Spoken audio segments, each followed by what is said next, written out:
মানুষের জন্য সর্বনাশা হবে সেদিন যদি মানুষ পুনরায় জীবিত হয়, সেদিন তারা সর্বনাশা হবে মৃত্যুর পর জীবিত হলে।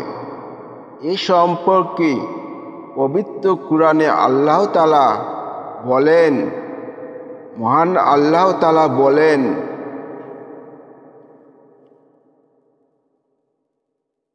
ইয়াকুলুনা ইন্নাল মারদুদুনা ফিল হাফিরা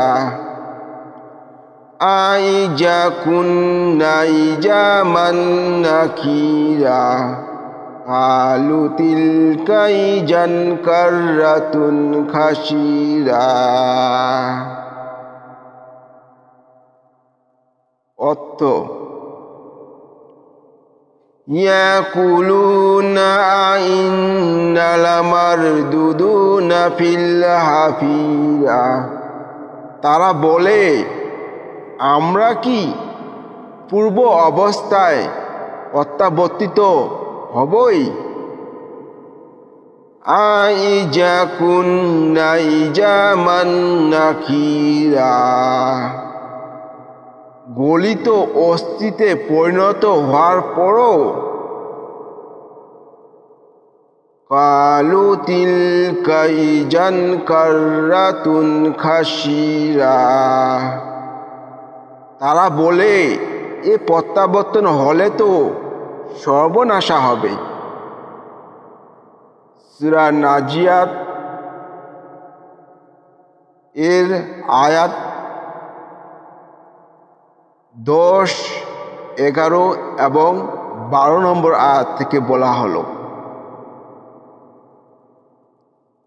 তাহলে আমাদের উচিত, যদি আখিরাতের জীবনটা সর্বনাশা যদি না হয়, সে আশায় আমরা সকলকে আমাদেরকে একটি কাজ করতে হবে, সেটি হলো সৎ কাজ।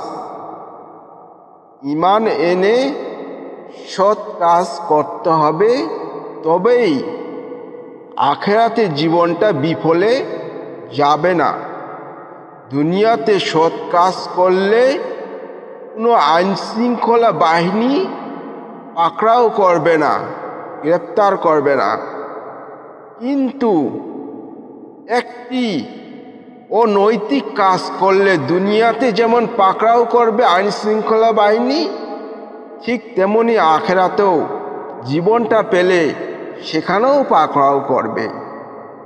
কাজেই এ থেকে আমাদের মুক্তি পেতে হলে ঈমান এনে সৎ কাজ করতে হবে।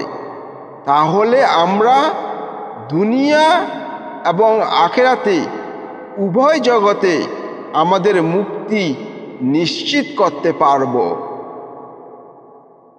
এই জন্যে মহান আল্লাহ তাআলা পবিত্র কুরআনে বলেন, ইন্নাল্লাযীনা আমানু ওয়া আমিলুস সালিহাতি লাহুম জান্নাতুন, নিশ্চয়ই যারা ঈমান এনে সৎ কাজ করেছে তাদের জন্য জান্নাত। কাজেই পরকালের জীবনটি যদি আমরা পেয়ে যাই, পুনরায় জীবিত হই, ঠিক সেকালের কাফেরদের মতো আমরাও এই উক্তিটি করব যে আমাদের সর্বনাশা হবে যদি আমরা পুনর্জীবিত হই।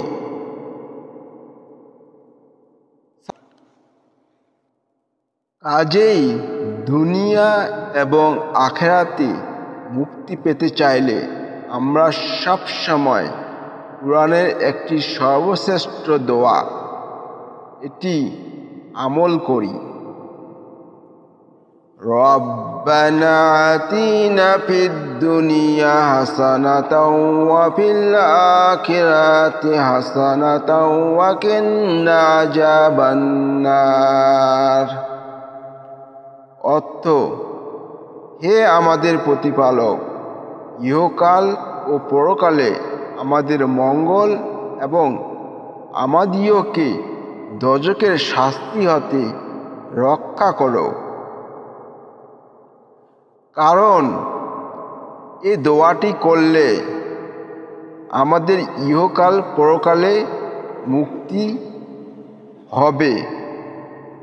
স্বয়ং আল্লাহ তাআলা বলেছেন এই দোয়াটি করতে।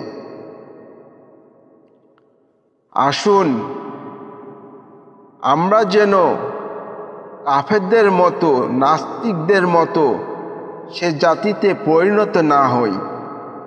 যদি আমরা পুনর্জীবিত হই মৃত্যুর পর, তাহলে আমরা আখিরাতের জীবনটা একটা সর্বনাশা জাতি হিসাবে আমরা পরিণত হব। এই সর্বনাশা জাতি হতে মুক্তি পেতে চাইলে, দুনিয়া এবং আখিরাত থেকে মুক্তি পেতে চাইলে আমরা ঈমান এনে সৎ কাজ করি এবং সর্বদা এই দোয়াটির আমল করি। এতে আমাদের দুনিয়া ও আখিরাতে মুক্তি হবে নিশ্চিত।